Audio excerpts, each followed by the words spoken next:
Today's discussion of my topic is the contracts made over telephone. Whether this will be a valid contract or not, whether the contract could be concluded or not.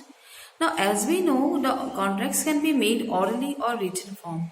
And also the recent developments is there's a lot of various ways are there where the contract can be made orally and also in a written form, but still there is a provisions which are laid down in Indian Contract Act is the contracts made over telephone. Now the rule which is applied to the general contracts, that will also apply to a contracts made over telephone. Now we will see that in case of a contract made over the telephone, so each contracting parties are able to hear the voice of the other. So there is a instantaneous communication of the offer and acceptance, and also there is a rejection and counter offer.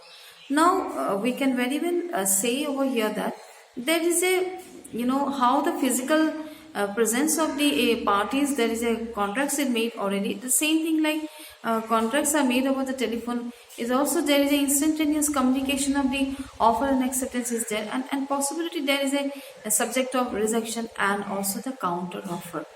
So therefore the rule which applies to contracts negotiated orally by parties in the physical presence of each other. So that is like we say that physically the parties are present and they can make a contract orally because they can negotiate their terms and conditions by the physical presence of each others. So that same rule will be applied to the contracts made over telephone. So what is that rule? It says that the contract is complete only when the acceptance is received by the offerer. Also applies to contracts made over telephone. Now here it says that contracts will be complete when the acceptance is received by the offerer. So communication of acceptance is very important, and also we have seen in the general contracts, that is as per the Indian Contract Act, general contract, that is they say is one of the example, that is Lalman versus Shukla. Lalman Shukla versus Kauri, that in that case we have seen also the same provisions, that communication of the offer and the communication of the acceptance is very important. So there may be likely to be a rejection if communication of acceptance is not been received by the offerer. So that is why the same rule will be applied to contracts made over telephone. If the acceptance is not in fact communicated to the offerer because the telephone suddenly goes dead, so there will be no contract.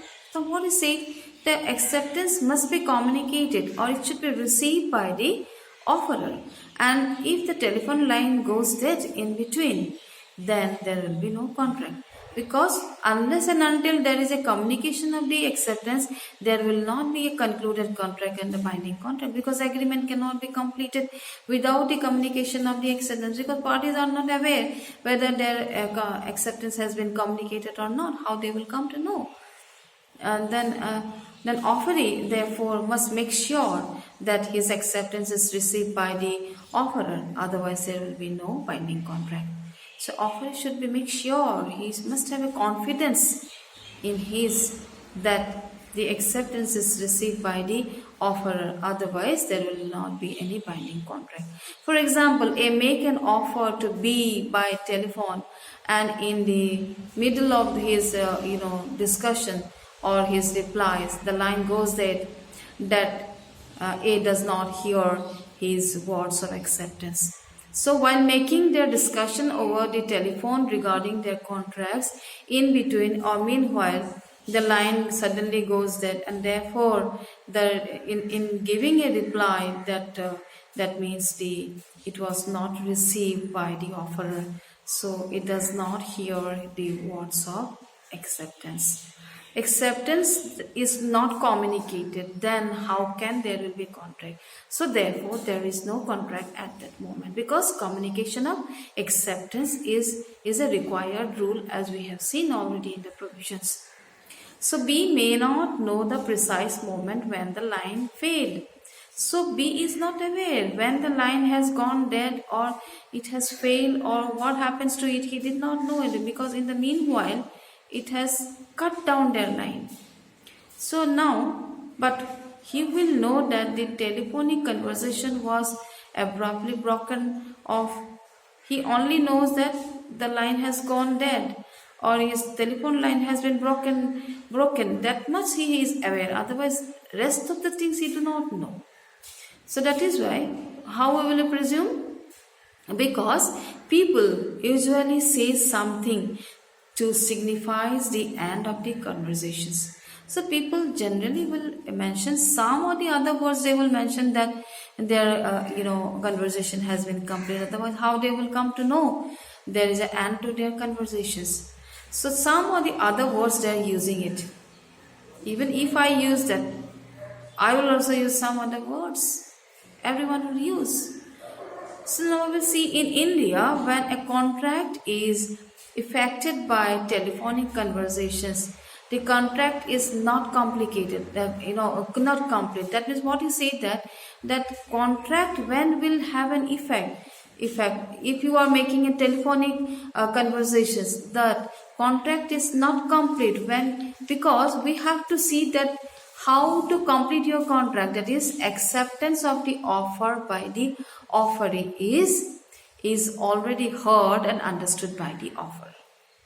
So unless and until, ultimately what it says, the rule says communication of the acceptance must be received by the offerer.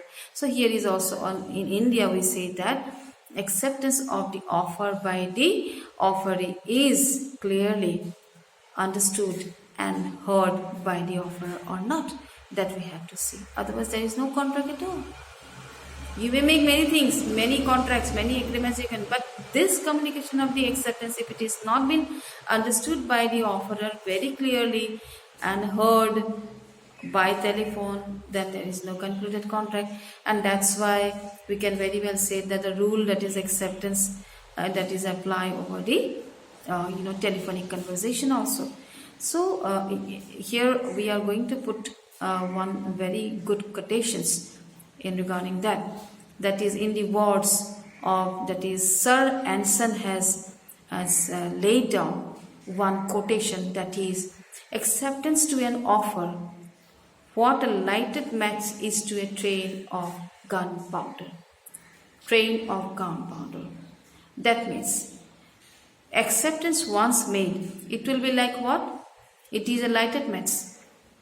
When you put a lighted match to a train of gunpowder, it will be also giving effect to an acceptance made to an offer. So it is, once it is gunpowder, that is if you are putting a match on it, lighted match, it will fire. A fire will break out and stop. So it's like how it is, fires breaks out sudden and very immediate. It's like an acceptance one, it is made over telephone. It will not having any chance or time to come for a revocation. So this is, Anshan is very clearly said this quotation. So he says it produces something which cannot be recalled or undone. So it is like fires, how fires comes and goes. It's like you cannot recall or undone. Now next question arises here on this point regarding Sir Anson's. That is no question of revocation. So otherwise we have a revocation provisions are there under the Indian Contract Act, but here on this point of Anshan, when he raised about this, there is no question of revocation. When the parties negotiate a contract over telephone, no question of revocation can precisely arise in such instantaneous communication, right? A definite offer is made and accepted at one and the same time. So when the parties negotiate a contract over telephone, so no question of revocation can arise, because they are negotiating over the telephone. Then how they will get a chance or time they will say we are revoking it? There is no time. So for in such instantaneous communication, telephonic conversation is instantaneous. So there is definite offer is made and definite acceptance is also made at one and the same time. So there is no chance of revocation. So and offer when accepted explodes into a contract and cannot be revoked. So offer when it is accepted, it will turn into a contract and cannot have a chance to revocation. So no question of revocation arises when contracts is made over telephone. This is a very important quotations to be answered on context or in reference to the contracts made over telephone where Sir Anshan has raised this. And this is also probably some always questions may be there on this acceptance to an offer for a lighted magistrate trader compound. So you have to answer on the point of contracts made over the telephone, how it can be possible and how to make the telephonic conversations into a concluded contract.